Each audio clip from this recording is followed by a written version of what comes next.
Hello दोस्तों, high achievers online classes के videos में आप सभी का स्वागत है। जैसा कि आप सभी जानते हैं कि ज्योमेट्री में आपको पढ़ा रहा हूं और ज्योमेट्री में आपके 20 से 22 लेक्चर हो चुके हैं। ठीक है, तो आपको भी लगता होगा मीन्स 20 से 22 लेक्चर हो चुके हैं इस टॉपिक के, तो इसमें आपको लगता होगा कि टॉपिक ज़्यादा बड़ा हो रहा है। बट आपको जो है अच्छे से इसको सारे वीडियोस जो मैंने डाले हैं, अगर आप कंटिन्यूसली फॉलो कर रहे हैं तो उनको अगर अच्छे से पढ़ोगे तो आपको यही वीडियोस जो है आप जब 2D 3D पढ़ोगे, मीन्स जब आप मेंसुरेशन पढ़ रहे होंगे तो वहाँ पर ये जो वीडियोस होंगे आपको जो रहेगा मीन्स सारे जो कॉन्सेप्ट रहेंगे ये वहाँ आपके डायरेक्ट यूज हो रहे होंगे। या फिर आप जैसे कि यहाँ पर ट्राइंगल की प्रॉपर्टी पढ़ लेते हो तो वहाँ पर ट्राइंगल के एरिया और ट्राइंगल के बारे में पढ़ते हैं कि उसकी जो पेरीमीटर और एरिया होता है मैक्सिमम, उसके बारे में बातें करते हैं। ठीक है, तो यहाँ पर अगर आपने ट्राइंगल की प्रॉपर्टी मीन्स किसी भी फिगर की प्रॉपर्टी अच्छे से पढ़ ली है तो आगे आपको 2D 3D में जो होगा वहाँ पर बहुत ही अच्छे से चीज़ें क्या होगी, क्लियर होगी। ठीक है, तो आपको सारी चीज़ें समझनी है अच्छे से। इसमें और भी अभी मेरे को टाइम लगेगा पूरा कवर करवाने में ज्योमेट्री, तो आपको सारा एक पेशेंस रखना है और सारी चीज़ें अच्छे से समझते हुए चलना है। ठीक है, क्योंकि इससे एग्जाम में क्वेश्चन भी आपको मैक्सिमम क्वेश्चन 2D 3D से एग्जाम में मिलेंगे, इसलिए मैं इसको टाइम देकर आपको अच्छे से मीन्स कोई चीज़ छूटे ना, आपका कोई कॉन्सेप्ट छूटे ना, इसलिए सारी चीज़ें अच्छे से पढ़ाने का ट्राई कर रहा हूँ। तो आपको जो है थोड़ा पेशेंस बनाए रखना है, टाइम लगेगा इसको पूरा करने में। बट आप एक बार अगर पढ़ लेते हो सारे कॉन्सेप्ट तो आपको एक ही क्वेश्चन 2-2 3-3 तरीकों से करने की क्या मिल जाएगी, मीन्स तरीके मिल जाएंगे। ठीक है, अगर आपने अच्छे से पढ़ा है और समझा है तो उसी में मैंने आपको अभी तक जो है पढ़ाया था, वो क्या पढ़ाया था कि सिमिलैरिटी मीन्स समरूपता पर बेस्ड जो जो कॉन्सेप्ट थे, Thales theorem, mid point theorem और एमपीजी आपका मैथ्स का नहीं और फिजिक्स का कॉन्सेप्ट है जो मैथ्स में आपने लगाया है। ठीक है, तो एमपीजी को भी अगर आपने पढ़ा है तो आपको थोड़ा कॉन्फिडेंस आया होगा उससे। फिर मैंने आपको सिमिलरिटी अच्छे से पढ़ाया है। अब आपको पढ़ना है कॉन्ग्रुएंसी मीन्स सर्वांग समता। ठीक है, सर्वांग समता को अच्छे से समझना है और इसको पढ़ने का ट्राई करें आप, क्योंकि ये जो है मैं जो लिख रहा हूं यहाँ पर समरूपता, ये जो टॉपिक है ये क्या है, आपका क्लास 9th का टॉपिक होता है वैसे, क्योंकि आपने सारी चीज़ें क्लास 9th में पढ़ी है। आपने सिमिलरिटी भी पढ़ी है क्लास 9th में, और ये जो समरूपता है ये भी आपने, कॉन्ग्रुएंसी जो है ये भी आपने क्लास 9th में पढ़ी है। ठीक है, समरूपता क्या, सर्वांग समता, सर्वांग समता। ठीक है, सर्वांग समता ये भी आपने क्लास 9th में अच्छे से पढ़ी है। समरूपता आपका हो गया है, सर्वांग समता आपको पढ़ना है। तो आपको पहले इसका बेसिक समझना है कि क्या क्या होता है बेसिक। मैं पूरा सर्वांग समता जो टॉपिक है उसका मीन्स पूरा बेसिक बताऊंगा, और बेसिक पर इस पर क्या क्या कॉन्सेप्ट बन सकते हैं, उससे आप क्या करोगे, क्वेश्चन में इजीली उनको यूज़ कर पा रहे होगे। ठीक है, तो आप समझने का ट्राई करें सारी चीज़ें कि सर्वांग समता होती क्या है, सर्वांग समता का एक्चुअली मतलब क्या है। तो सर्वांग समता का अगर मैं एक आपको ओनली इस वर्ड का अगर मीनिंग बताऊं तो इसका मीनिंग होता है कि किसी भी फिगर का, कोई भी फिगर आप ले रहे हैं इस तरीके से, अगर आपने 2 फिगर लिए हैं, मान लो मैंने अगर 2 फिगर लिए हैं ये, तो इन दोनों फिगर की क्या हो, ये दोनों स्क्वायर ले रहा हूं मैं, तो इन दोनों स्क्वायर के सभी अंग समान हो। ठीक है, इसका मतलब है सर्वांग समता का कि सभी अंग समान हो, सभी अंग क्या हो, समान हो। यही मीनिंग होता है सर्वांग समता का। किसी भी फिगर के अगर सभी अंग मीन्स इसकी अगर चारों साइड, जैसे मान लो कि अगर ये 10 सेंटीमीटर है, ये 10 है, ये 10 है, ये 10 है, और आपको एक चीज़ पता होगी कि स्क्वायर की अगर एक साइड 10 है तो इसकी चारों साइड क्या होती है, इक्वल होती है। ठीक है, तो इसकी अगर चारों साइड 10 है मीन्स एक साइड अगर 10 है तो चारों साइड क्या आ जाएगी, 10 आ जाएगी। तो इसी तरीके से अगर इस स्क्वायर की भी चारों साइड अगर 10-10 सेंटीमीटर है तो आप क्या बता दोगे कि इसके चारों एंगल 90 डिग्री है, क्योंकि स्क्वायर के चारों एंगल 90 डिग्री होते हैं। और इसकी अगर साइड भी इक्वल आ गई है तो आप क्या बोलोगे कि इसके सभी अंग क्या हो गए हैं, समान हो गए हैं। इसलिए ये जो दोनों आकृति है ये क्या है, ये क्या हो जाएगी, आपकी सर्वांग सम हो जाएगी। और ये साइन होता है सर्वांग समता को दर्शाने का, ये होता है समरूपता। मीन्स जो भी ट्राइंगल आपका सर्वांग सम है वो समरूप तो होगा ही होगा, बट सर्वांग समरूपता के साथ यहाँ पर क्या आ जाता है, इक्वल भी आ जाता है। तो इसका मतलब ये है कि सभी अंग क्या हो गए हैं, इक्वल हो गए। ठीक है, मैं आपको थोड़ी देर में ही सर्वांग समता और समरूपता के बीच में डिफरेंस भी बताऊंगा कि क्या डिफरेंस होता है, बट आपको अभी इसका मतलब समझ में आया होगा कि सर्वांग समता का मतलब क्या है, कि सभी अंग समान। ठीक है, ये बिल्कुल इसका बेसिक जो है वो आप बोल सकते हो डेफिनेशन है। ठीक है, कॉन्ग्रुएंसी की। अब आपको इसमें चीज़ें धीरे धीरे क्या करनी है, अपडेट करनी है और समझने का ट्राई करें आप सारी चीज़ें कि किस तरीके से आप किसी ट्राइंगल में सर्वांग समता को बताओगे। एक्चुअली आपको जो पढ़नी है सर्वांग समता वो पढ़नी है ट्रायंगल में, ठीक है। तो ट्रायंगल में कैसे सर्वांग समता बताओगे, तो आपने समरूपता पढ़ी है किसी भी ट्रायंगल में, मैंने आपको समरूपता अच्छे से बताई है कि समरूपता क्या होती है। तो समरूपता आप बता देंगे कि सिमिलरिटी अगर बतानी है किसी भी ट्रायंगल में, तो इस तरीके से अगर दो ट्रायंगल ले रहा हूं मैं, इस तरीके से अगर दो ट्रायंगल ले रहा हूं और इनमें अगर मेरे को सिमिलरिटी बतानी है, तो मैंने क्या बताया था कि मिनिमम दो जो एंगल होने चाहिए, दो एंगल क्या होने चाहिए आपके, दो एंगल क्या होने चाहिए, इक्वल होने चाहिए, ठीक है।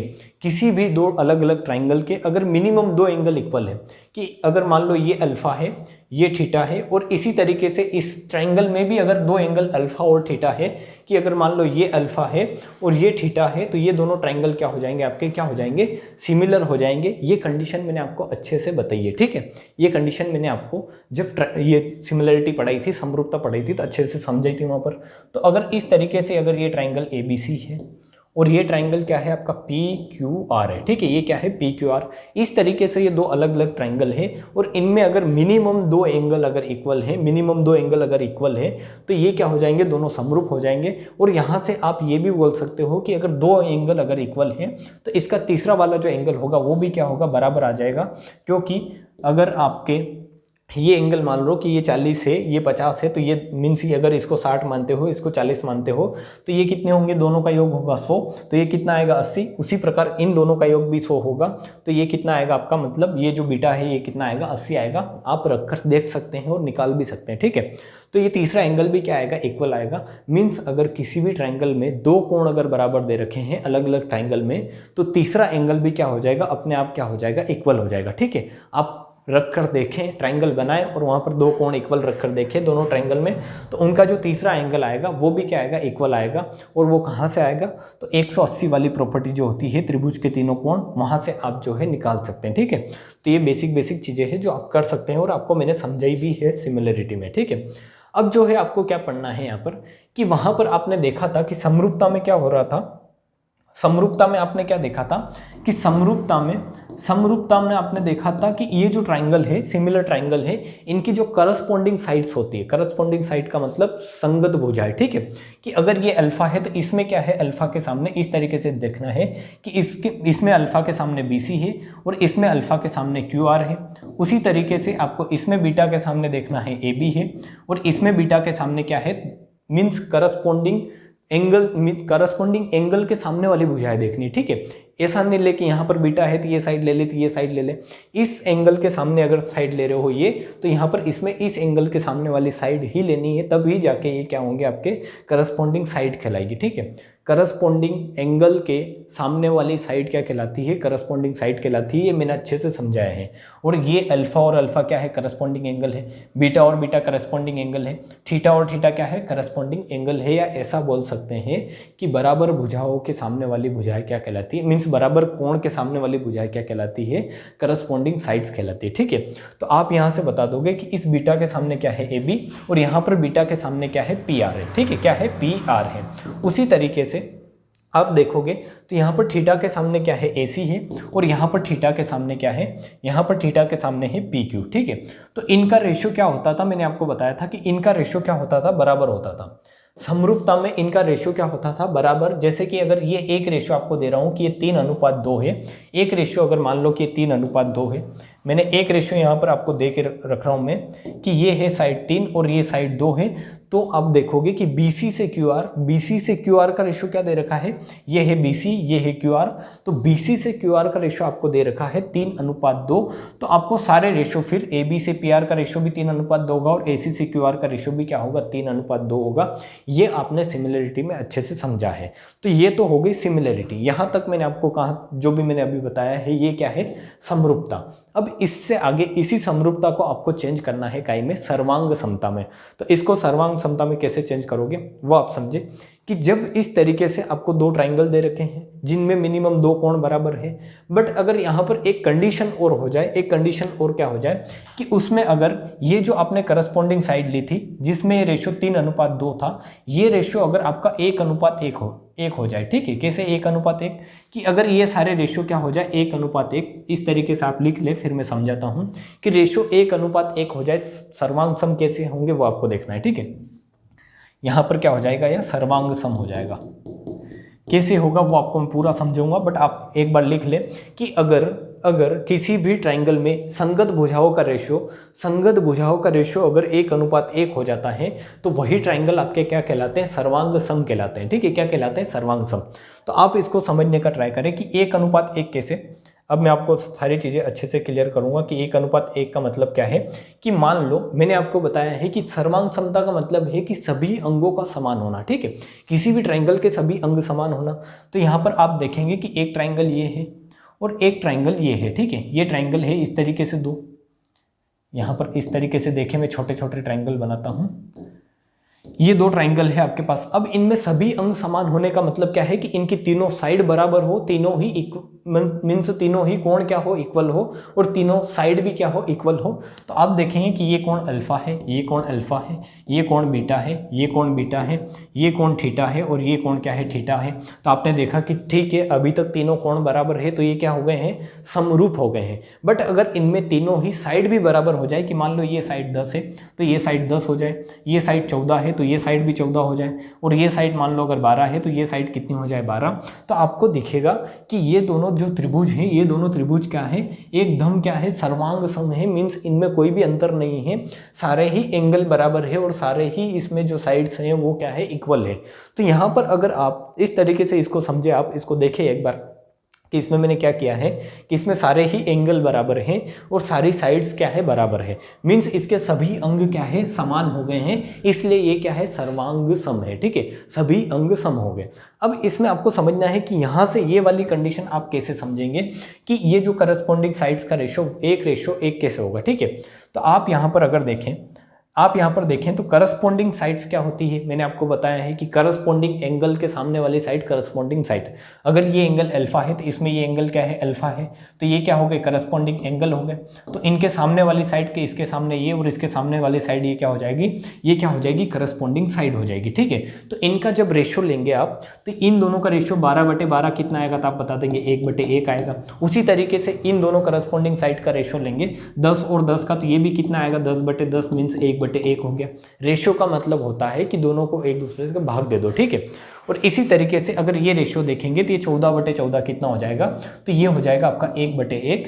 मीन्स आपको क्या मिला कि सर्वांग सम होने की कंडीशन क्या होती है, सर्वांग सम होने की कंडीशन क्या होती है किसी भी ट्राइंगल के, कि उसकी करस्पॉन्डिंग साइड्स का रेशियो क्या हो जाए, 1:1, 1:1, 1:1। ठीक है, और वही मैंने आपके सामने यहाँ पर लिखा है। अब ये मैं कंडीशन आपको समझाऊंगा तो आपको अच्छा से समझ में आ जाएगा, जहाँ तक मेरे को उम्मीद है। ठीक है,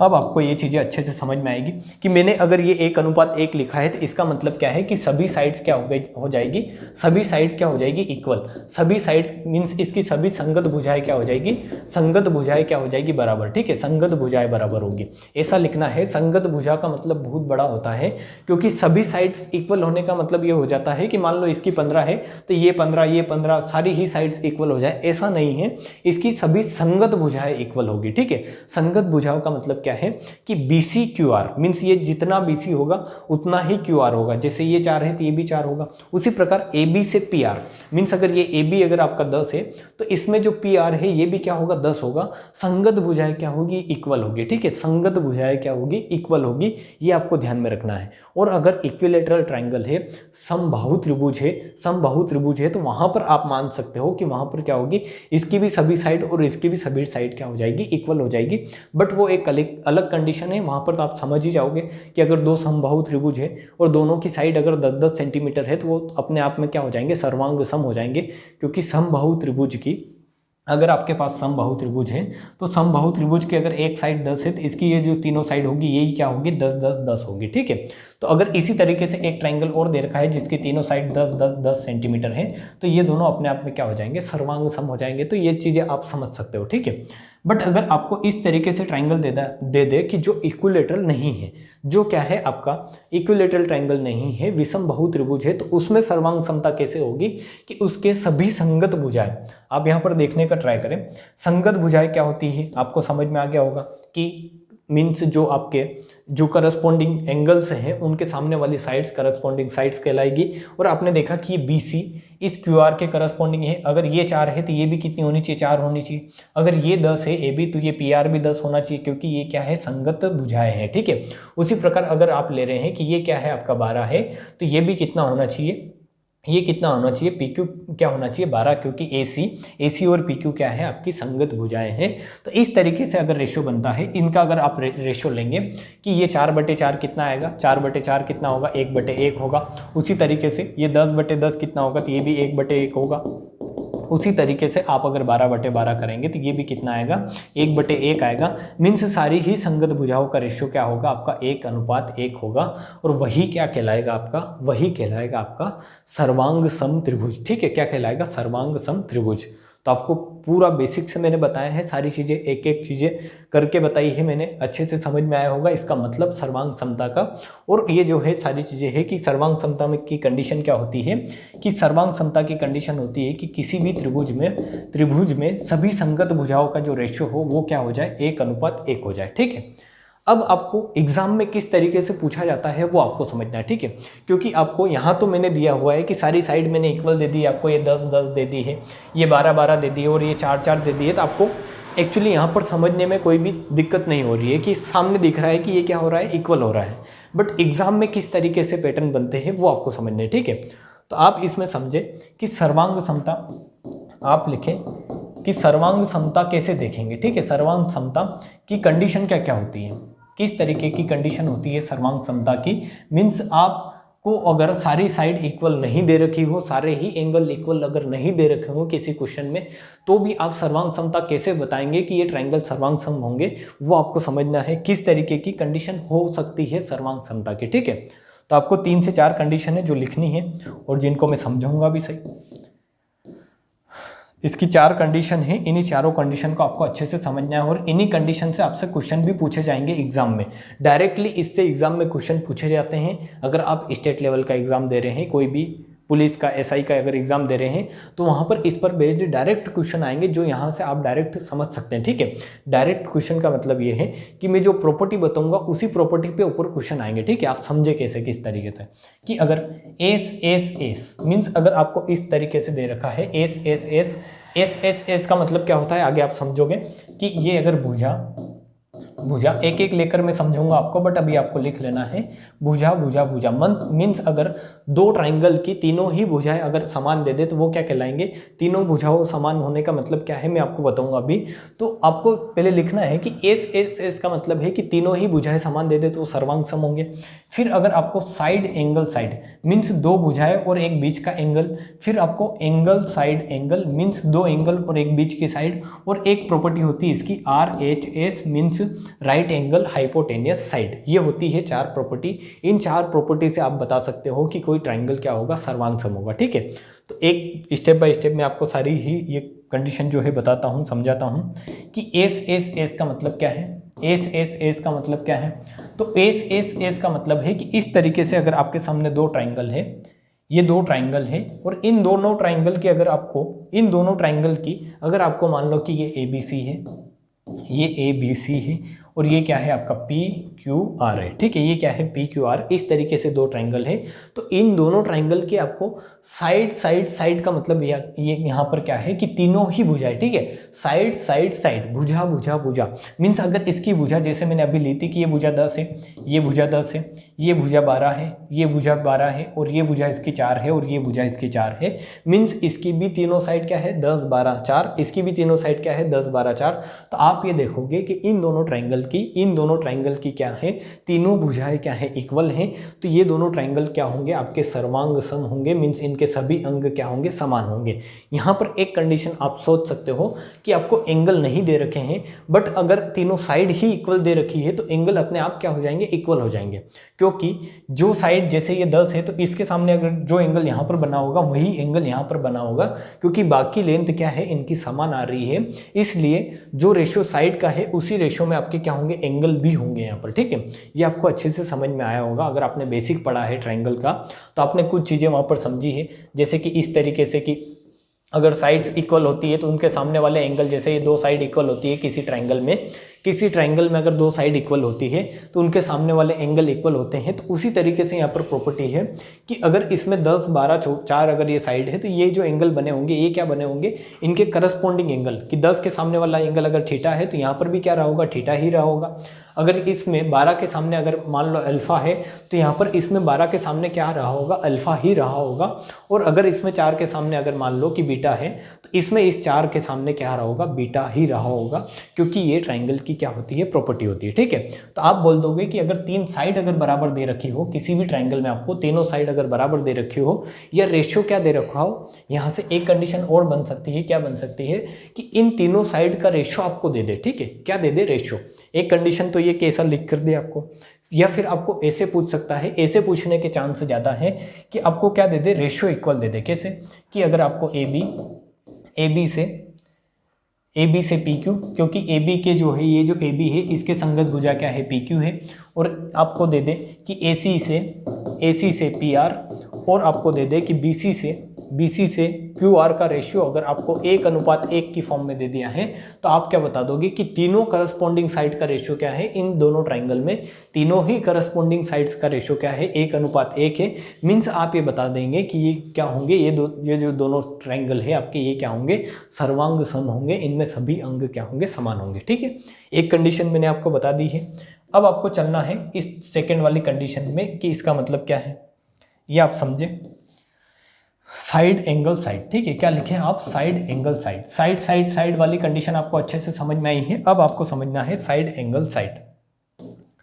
अब आपको क्या समझना है, साइड एंगल साइड। और साइड एंगल साइड का मतलब क्या होता है कि भुजा, मीन्स साइड का मतलब है भुजा, ए का मतलब होता है एंगल, और फिर साइड का मतलब क्या है, आपकी भुजा। ठीक है, एंगल मीन्स कोण। ठीक है, मीन्स आपको क्या दे रखा हो, जिस रेशो में मैंने लिख रखा है उसी रेशो में आपको चीज़ें क्या दे रखी होगी, इक्वल। ठीक है, कैसे रेशो के मैं इसलिए बोल रहा हूँ क्योंकि इसी रेशो में आपको याद भी रखना है कि अगर आपको इस तरीके से दे रखा है कि ये ए बी सी एक ट्राइंगल है, ए बी सी एक ट्राइंगल है, और ये क्या है, पी क्यू आर एक ट्राइंगल है, तो रेशियो का मतलब मीन्स जिस सीक्वेंस में, ठीक है, रेशियो नहीं, आप अगर ऐसे बोल सकते हैं कि सीक्वेंस। ठीक है, कि अगर इसने दे रखा है साइड एंगल साइड, इसका मतलब ये है कि अगर ये साइड बराबर है, ये इसके बीच में अगर इसकी ये साइड और इसकी ये साइड मान लें आप, या फिर मैं एक वैल्यू लेता हूँ कि ये 10 है और इसकी ये 10 है। ठीक है, और इसकी ये साइड अगर 14 है और इसकी ये साइड 14 है, तो आपने देखा कि साइड इक्वल हो गई, इसकी दो साइड ये 10 14 हो गई, इसकी दो साइड 10 14 हो गई। ठीक है, तो इन दोनों ट्राइंगल की दो साइड तो क्या हो गई, बराबर हो गई।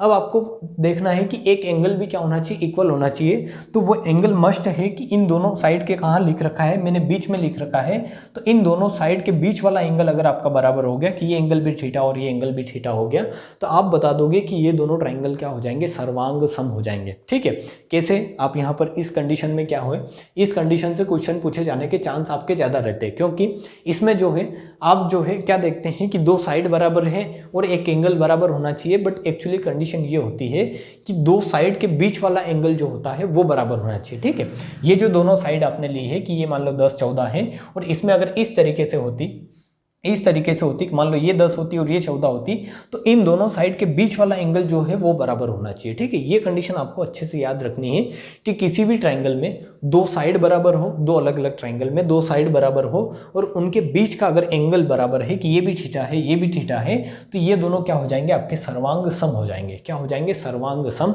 अब आप सोचोगे कि किस तरीके से, आपको दो साइड ही बराबर थी, तीसरी साइड किस तरीके से बराबर होगी, क्योंकि सर्वांग सम का मतलब ये है कि ये दोनों साइड भी आपस में इक्वल आनी चाहिए। जितनी ये होगी, मान लो ये अगर 5 होगी तो ये भी कितनी होनी चाहिए, 5 होनी चाहिए। तो आप बोलोगे कि ये इक्वल कैसे आएगी, तो इसका रूल है, क्या होता है, एक रूल होता है, आपने अगर पढ़ा है अच्छे से, या फिर हाँ, कोसाइन रूल मैंने नहीं बताया है, साइन रूल मैंने आपको अच्छे से समझाया है। कोसाइन रूल भी मैं आपको किसी दिन अच्छे से समझा दूंगा कि कोसाइन रूल क्या होता है। बट जब आप यहाँ पर कोसाइन रूल लगाओगे तो कोसाइन रूल क्या होता है कि अगर मान लो आपने ये साइड x मानी है, तो इस x की वैल्यू कैसे निकालोगे आप, कि इस x का स्क्वायर करोगे और x स्क्वायर आएगा 10 का स्क्वायर प्लस 14 का स्क्वायर माइनस 2 कोस थीटा। ठीक है, 10 × 14 10 × 14 कोस थीटा। ठीक है, कोस थीटा। इस तरीके से आप इस एक्स स्क्वायर की वैल्यू निकाल सकते हो। ये अगर आपको समझ में नहीं आ रहा है तो आप इसको थोड़ी देर के लिए भूल जाए कि ये मैंने क्या लिखा है, बट मैं आपको समझाना ये चाहता हूँ कि अगर इस तरीके से दो साइड और बीच का एंगल अगर समान दे रखा हो तो आप ये जो तीसरी साइड इस कोसाइन रूल की मदद से निकालोगे। तो अगर यहाँ पर आपने एक्स स्क्वायर इस तरीके से निकाला है कि 10 + 14 का स्क्वायर माइनस 2 10 × 14 cos थीटा, तो उसी तरीके से यहाँ पर भी अगर आप निकालोगे तो यही वैल्यू आपको मिलेगी। किस तरीके से कि 10 का स्क्वायर + 14 का स्क्वायर माइनस 2 10 × 14 cos थीटा। ठीक है, ये जो होता है कोसाइन रूल होता है, मैं आपको अच्छे से समझा दूंगा। ठीक है, 2 10 × 14 क्या आएगा आपका cos थीटा। तो ये जो है ये आपको इसमें घबराना नहीं है, ये मैं आपको समझाऊंगा अच्छे से। बट ये जो है आपको वैल्यू क्या दिख रही होगी, समान दिख रही होगी। इसको आप देखने का ट्राई करें, यहाँ पर ये आप देखने का ट्राई करें। ये जो इतनी वैल्यू है और ये जो इतनी वैल्यू है ये आपको समान दिख रही होगी। क्योंकि कहाँ से आ रही है ये समान, क्योंकि ये इसमें भी 10 है, ये इसमें 14 है, तो यहाँ पर भी ये 10 है और 14 है। और इन दोनों का यूज़ करके ही इन तीनों लेंथ का ये जो आपको दे रखी है वैल्यू, दो साइड और एक एंगल, इनका यूज़ करके ही आप क्या करते हो, तीसरी साइड निकालते हो। तो इसमें भी ये सेम है और इसमें भी ये सेम है, इसलिए क्या आएगी, इसकी तीसरी लेंथ अगर ये x आएगी तो ये भी कितनी आएगी, x ही आएगी। तो इसलिए यहाँ से आप बोल दोगे, क्या बोल दोगे कि इन दोनों ट्राइंगल में अगर इस तरीके से दे रखा है कि दो साइड और एक बीच का एंगल समान दे रखा हो तो ये तीसरी साइड अपने आप क्या हो जाएगी, इक्वल हो जाएगी। और यहाँ से आप बता सकते हो कि इन दोनों ट्राइंगल में जो करस्पॉन्डिंग जो आपके एंगल है या करस्पॉन्डिंग साइड है, करस्पॉन्डिंग साइड कैसे कि इस थीटा के सामने अगर x है, थीटा के सामने उसमें x है और इसमें भी थीटा के सामने क्या है, x है, तो करस्पॉन्डिंग साइड का रेशियो क्या हो जाएगा, 1:1 हो जाएगा। और जहाँ पर भी किसी भी ट्राइंगल में अगर करस्पॉन्डिंग साइड का रेशियो 1:1 हो जाता है तो वो क्या कहलाएंगे, आपके सर्वांग सम कहलाएंगे। ठीक है, क्या कहलाएंगे, सर्वांग सम। तो ये कंडीशन मैंने आपको अच्छे से समझाई है कि 1:1 हो जाता है, सर्वांग सम कहलाते हैं ट्राइंगल। ठीक है, अब आपको समझने हैं इसमें, ये आपको अच्छे से समझ में आई होगी। इसको आप याद भी रख सकते हैं अगर आपको बिल्कुल भी मतलब ऐसा होता है कि चीज़ें अगर पल्ले नहीं पड़ रही हो तो आप इसको याद भी रख सकते हैं। फिर यही एक वो हो सकता है उपाय कि आप याद रख ले क्या, साइड एंगल साइड, कि दो साइड और उनके बीच का क्या हो, एक एंगल क्या हो, समान हो। दो साइड और उनके बीच का एक एंगल, जिस सीक्वेंस में ये लिख रखा है उसी सीक्वेंस में याद रख लेना है, सिंपल। दो साइड और उनके बीच का एक एंगल। ठीक है, और एक कंडीशन मैंने क्या बताई है आपको, side angle side, side angle side. अब जो है थर्ड कंडीशन आपको क्या पढ़नी है, वो पढ़नी है angle side angle, angle side angle. और ये भी इसी सीक्वेंस में याद रखना है जिस सीक्वेंस में लिख रखा है, एंगल साइड एंगल। ठीक है, मैं आपको इसको भी समझाता हूँ अच्छे से, क्या लिखना है आपको, एंगल साइड एंगल। अब इसको समझने का ट्राई करें कि क्या होता है, ये क्या बला है, एंगल साइड एंगल क्या बला है, इसको समझे आप। इस तरीके से अगर आपके सामने दो ट्राइंगल है और उसमें आपको चीज़ें समझ में आ रही होगी, मैं लिख रहा हूँ वहाँ से आपको पता चल रहा होगा आप कि एंगल साइड एंगल का मतलब क्या हो जाएगा कि कोण भुजा कोण। ठीक है, क्या हो जाएगा, कोण कोण। ठीक है, आपको यहाँ पर क्या हो जाएगा, एंगल साइड एंगल का मतलब क्या हो जाएगा, कोण भुजा कोण। मीन्स अगर किसी भी दो ट्राइंगल, अलग अलग ट्राइंगल आपको दे रखे हैं इस तरीके से, यहाँ पर ये जो ट्राइंगल है ABC है, ये ट्राइंगल ABC और ये ट्राइंगल PQR है, तो इनमें कोण भुजा कोण का मतलब क्या है कि दो कोण इक्वल दे रखो। ठीक है, अब आप देखोगे कि दो कोण अगर बराबर हैं, किसी भी ट्राइंगल में दो कोण अगर बराबर हैं, तो ये मैंने आते ही आपको समझाया है, अच्छे से समझाया ये अभी आते ही मैंने, कि यहाँ पर जैसे ये अल्फा दे रखा था, ये अल्फा दे रखा था, ये बीटा दे रखा था आपका, या फिर आप इसको क्या लिए थे, आप इसको लिए थे, क्या लिया था इसको, थीटा। ठीक है, तो इस तरीके से अगर दो कोण अगर बराबर दे रखे थे तो आपने देखा था कि तीसरा एंगल अपने आप इक्वल आ जा रहा था। और एक साइड अगर इसके सामने की एक साइड अगर बराबर थी तो वहां पर करस्पॉन्डिंग साइड्स का रेशियो क्या हो जा रहा था, 1:1, और ये ट्राइंगल क्या हो रहे थे, सिमिलर। यहाँ पर अगर समझ में नहीं आया तो अब यहाँ पर समझे आप किस तरीके से होगा। ठीक है, कि अगर मान लो कि ये एंगल आपको 40 दे रखा है और ये एंगल आपको 60 डिग्री दे रखा है, और इस ट्राइंगल में ये एंगल भी 40 दे रखा है और ये एंगल कितना दे रखा है, 60 डिग्री। तो आप देखेंगे कि इसमें क्या है, दो एंगल और इसके दो एंगल क्या है, बराबर है। और एक भुजा, ठीक है, और कौन सी भुजा, इनके बीच वाली साइड, मीन्स आपको यहाँ पर जिस सीक्वेंस में लिख रखा है उसी सीक्वेंस में याद भी रखना है कि दो कोण और उनके बीच में अगर भुजा लिख रखा है तो इनके भुजा अगर ये x है तो ये भी कितनी होनी चाहिए, x होनी चाहिए। मीन्स ये दोनों कितनी होनी चाहिए, इक्वल। या फिर इसको आप कोई वैल्यू लेकर देख ले कि ये अगर 10 है तो ये भी कितनी होनी चाहिए, 10। इस तरीके की अगर कंडीशन आपको दिखती है तो आप क्या बता दोगे कि दोनों ही ट्रायंगल क्या होंगे, सर्वांग सम होंगे। अब कैसे होंगे इसको आप समझे कि किस तरीके से होंगे। तो सर्वांग समता की कंडीशन क्या थी, सर्वांग समता की कंडीशन मैंने आपको बताई थी क्या, कि तीनों ही कोण क्या होंगे, इक्वल होंगे, तीनों ही कोण इक्वल होंगे, सबसे पहली कंडीशन आपने आते ही समझी। और फिर उनकी जो संगत भुजाएं जो होगी, संगत भुजाएं जो होगी उनका रेशियो क्या होना चाहिए, 1:1 होना चाहिए। ठीक है, अब मैं इसको ये जो कंडीशन है सर्वांग समता की, ये आपको यहाँ पर बताता हूँ कि किस तरीके से इसके तीनों कोण इक्वल होंगे और संगत भुजाओं का रेशियो 1:1 होगा। ठीक है, तो आप यहाँ पर अगर देखेंगे तो आपको ये जो एंगल मिलेगा ये कितना मिलेगा, यहाँ पर आप लगाए 180 डिग्री माइनस अगर 100 डिग्री करेंगे, क्योंकि त्रिभुज के तीनों कोणों का योग 180 डिग्री होता है, उसमें से अगर 100 घटाएंगे तो ये कितना आएगा, 80 आएगा। और उसी तरीके से ये भी एंगल कितना आएगा आपका, 80 आएगा। इस ट्रायंगल में भी आप सेम रूल अप्लाई कर सकते हैं, 180 माइनस 100 करेंगे तो कितना बचेगा, 18 डिग्री। ठीक है, तो इस तरीके से आपको क्या मिले, इनके दोनों कोण जो है, ये कोण और ये कोण भी इक्वल आ गया, मीन्स आपको 60 40 40 60 80 40 60 80 इस तरीके से क्या हो गए, आपके तीनों ही कोण, इसके और इसके तीनों ही कोण क्या हो गए, इक्वल हो गए। तो आप ये बता दोगे कि एक कंडीशन तो फॉलो ही होगी। ठीक है, एक कंडीशन तो फॉलो होगी, जैसे ही तीनों कोण इक्वल हुए आप ये बोल सकते हो कि ये क्या हो गए, समरूप हो गए। क्या हो गए, समरूप। यहाँ से एक कंडीशन और मैं आपको बताऊंगा इसी क्वेश्चन की मदद से, ताकि आपको सारी चीज़ें क्लियर हो। ठीक है, तो ये तीनों ये क्या हो गए, समरूप हो गए। अब समरूप होने से कोई ट्रायंगल सर्वांग सम नहीं होता है। ठीक है, समरूप होने से कोई ट्रायंगल जो है सर्वांग सम नहीं होता है। सर्वांग सम उससे एक स्टेप आगे है। कैसे, कि अगर सर्वांग समरूप है कोई ट्रायंगल, बट उस समरूप ट्रायंगल में, इस समरूप ट्रायंगल में साइड का रेशियो, करस्पॉन्डिंग साइड, संगत भुजाओं का अगर रेशियो 1:1 हो जाता है। ठीक है, संगत भुजाओं का रेशियो 1:1, कि इसकी अगर संगत भुजा देखेंगे कि 80 डिग्री के सामने क्या है, 10 है, और इसमें भी 80 डिग्री के सामने क्या है, 10 है। तो आप अगर दोनों संगत भुजाओं का रेशियो लेंगे तो ये 10/10 क्या आएगा, 1:1। तो आप अब क्या बता देंगे, कि ये क्या हो गया, समरूप तो था ही सही, ये क्या हो जाएगा, अब सर्वांग सम भी हो जाएगा। ठीक है, सर्वांग सम भी हो जाएगा। तो आप यहां से क्या समझे कि अगर दो एंगल और उनके बीच वाली साइड अगर इक्वल दे रखी हो तो दोनों ट्रायंगल क्या हो जाएंगे आपके, क्या हो जाएंगे, तो आप बता देंगे सर्वांग सम। बट अगर यहाँ पर आप थोड़ा सोचे कि ये साइड अगर यहाँ पर 10 है और ये अगर 12 दे रखी होती तो क्या होते, ये ट्रायंगल क्या होते, आप मेरे को समझाने का ट्राई करें। ठीक है, इसको खुद अपने माइंड में समझने का ट्राई करें कि अगर इसके दो एंगल और इसके दो एंगल बराबर दे रखे हैं, बचे ये जो बीच वाली साइड है आपको, ये जो बीच वाली साइड आपको अगर इक्वल नहीं दे रखी है, ठीक है, कि यहाँ पर 10 दे रखी है, यहाँ पर 12 दे रखी है, तो आप बताएंगे कि इनके सर्वांग समता की कंडीशन क्या होती है कि तीनों कोण क्या हो, इक्वल हो, और तीनों संगत भुजाएं जो है, मीन्स आपकी जो संगत भुजाएं है उनका रेशियो क्या हो, 1:1 हो। बट आप यहाँ देखेंगे कि तीनों कोण तो इक्वल है। अब तीनों कोण इक्वल से आपको क्या पता चला कि तीनों कोण इक्वल आ गए, क्या हो गए, ट्रायंगल समरूप हो गए। ठीक है, ट्रायंगल क्या हो गए, समरूप हो गए।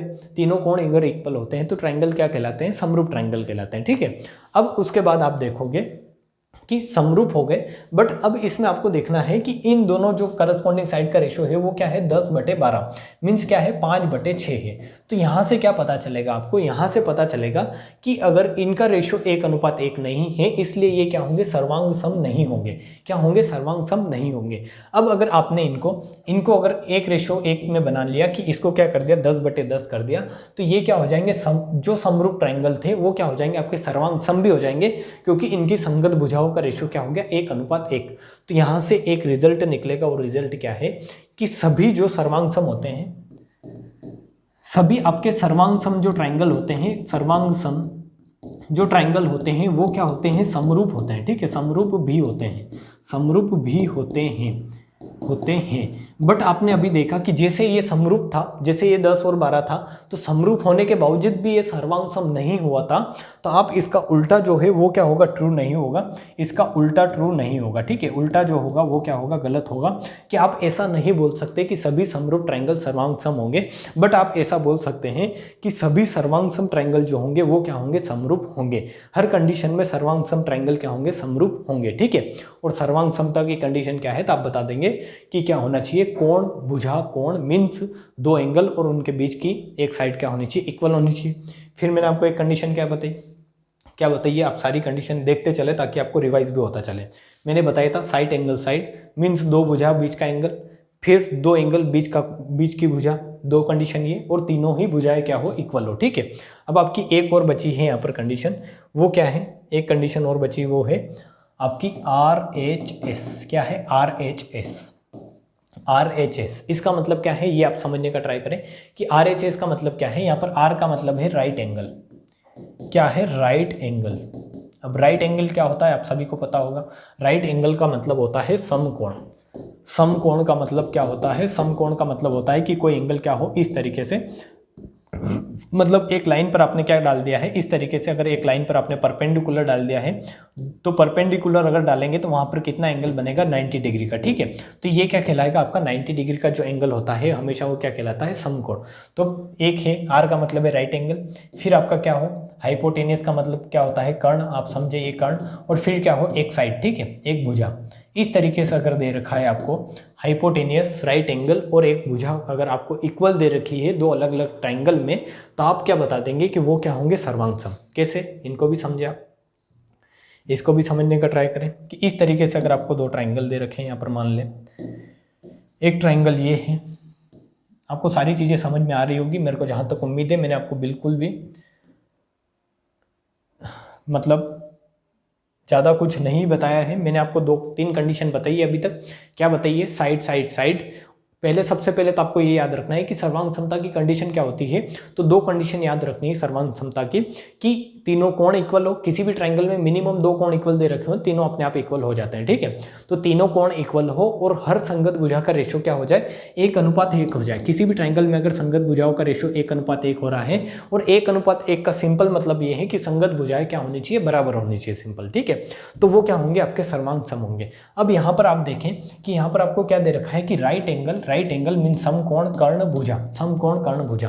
तो आप इसमें कैसे शो करेंगे सर्वांग समता, कि ये अगर ABC एक ट्राइंगल है और ये है PQR, तो इसमें सर्वांग समता का मतलब ये है कि ये क्या होगा, राइट एंगल मीन्स अगर ये दोनों समकोण हैं तो एक कोण तो क्या आएगा, ये अगर दोनों समकोण त्रिभुज है तो ये एक कोण तो हमेशा क्या रहेगा, ये भी राइट एंगल रहेगा, मीन्स ये भी 90 डिग्री रहेगा, और ये भी क्या रहेगा 90 डिग्री, ये भी 90 डिग्री और ये भी 90 डिग्री।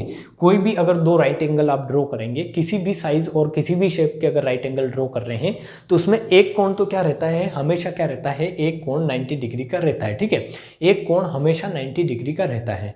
तो ये आपको पता चला कि ये भी 90 डिग्री आएगा, ये भी क्या आएगा 90 डिग्री। तो ये 90 डिग्री क्या हुआ, इक्वल हो गए, एक कंडीशन सेटिस्फाई।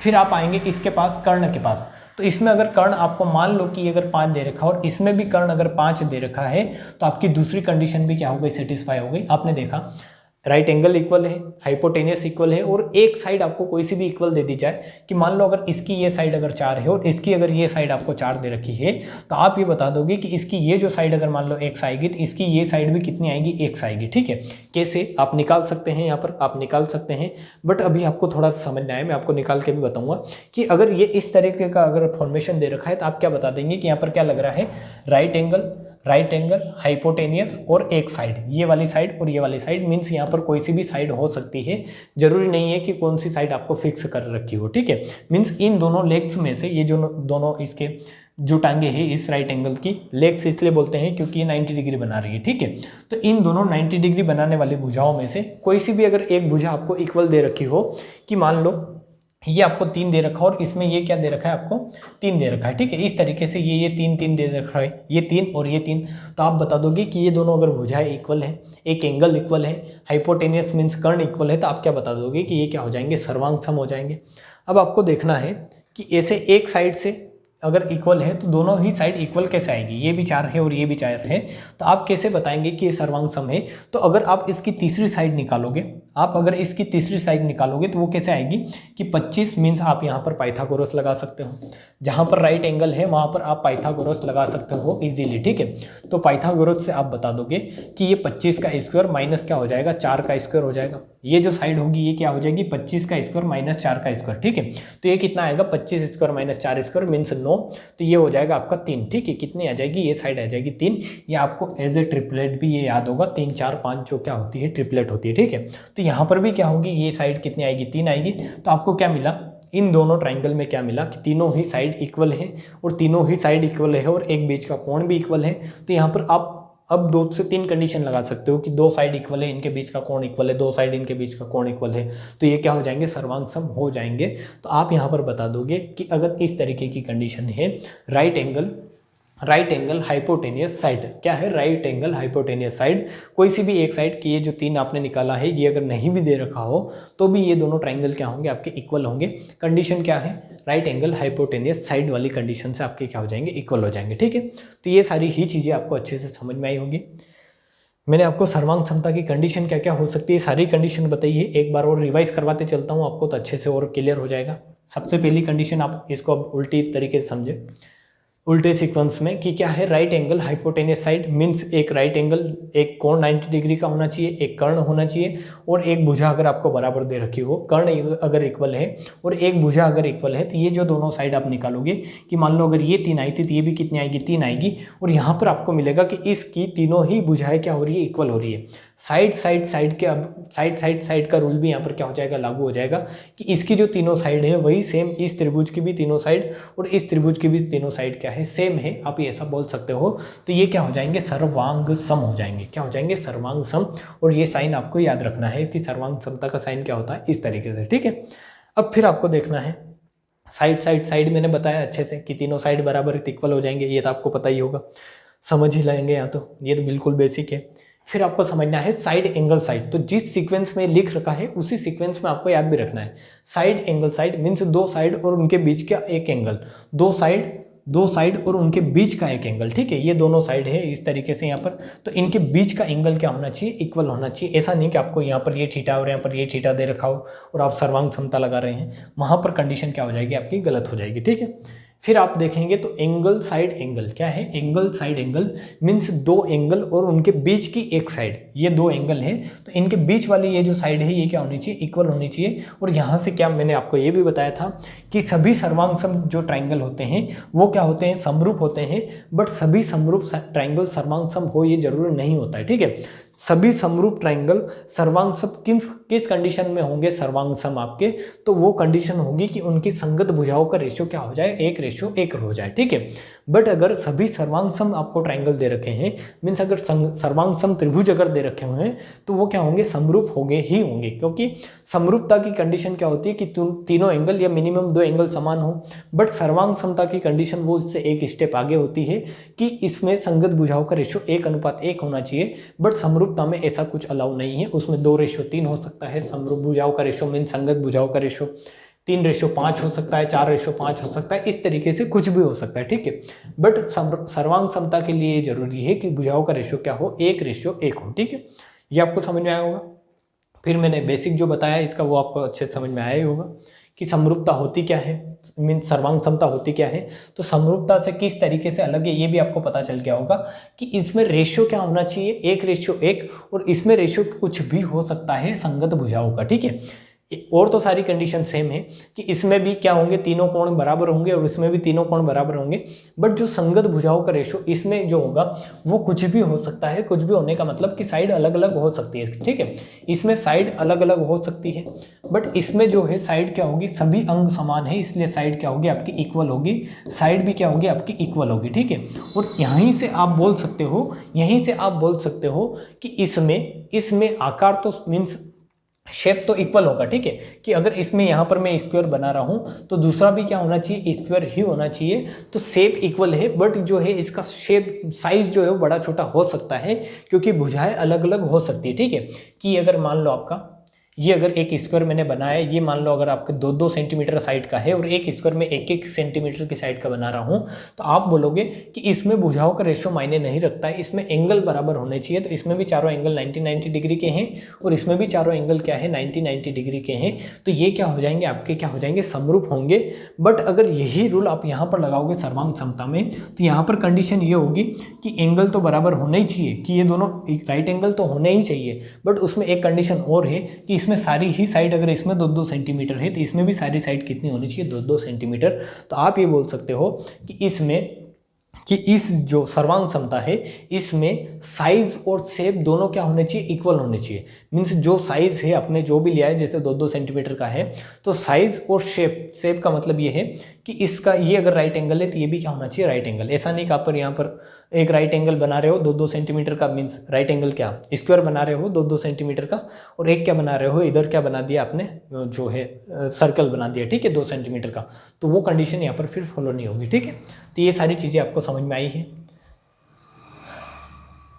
ये जो कंडीशन मैंने आपको बताई है सारी ही अगर आपको समझ में आई है तो आप यहाँ पर इसको अगर आपके जहाँ पर भी कुछ भी अगर आपको ऐसा लग रहा हो कि आपको समझ में नहीं आया है, मिस हुआ है कहीं पर, तो आप मेरे को बता सकते हैं, और अगर आपको समझ में आया है तो वेल एंड गुड। ये जो है इन प्रॉपर्टी पर बेस्ड आपके एग्जाम में क्वेश्चन कैसे बनते हैं वो भी मैं आपको करूँगा नेक्स्ट वीडियो में, मीन्स नेक्स्ट वीडियो में, या फिर इस पर क्वेश्चन लेंगे अलग से इसके ऊपर बेस्ड क्वेश्चन लाऊंगा बनाकर मैं, और फिर उस पर क्या करेंगे आप क्वेश्चन करोगे, ठीक है। तो आपको बेसिक पूरा अगर समझ में आया है तो आप वीडियो को लाइक करें, शेयर करें और सब्सक्राइब जरूर करें। और नेक्स्ट वीडियो में मेरे को इसमें आपको बताना है कि समबाहु त्रिभुज जो होता है, समबाहु त्रिभुज, उसमें अगर आप सर्वांग समता लगाते हो, कॉन्ग्रुएंसी लगाते हो, तो उसमें कुछ अलग ही प्रॉपर्टी बनती है जो आपको समझनी है। मीन्स एक आपको समबाहु त्रिभुज अलग से पढ़ना है क्योंकि वहाँ पर कुछ चीज़ें जो होती है एक्स्ट्रा आपको समझ में आएगी, ठीक है। तो वो भी मैं आपको बताऊँगा नेक्स्ट वीडियो में। आज के लिए इतना ही। आपको अगर सारी चीज़ें अच्छे से समझ में आई है तो आप वीडियो को ज़्यादा से ज़्यादा शेयर जरूर करें।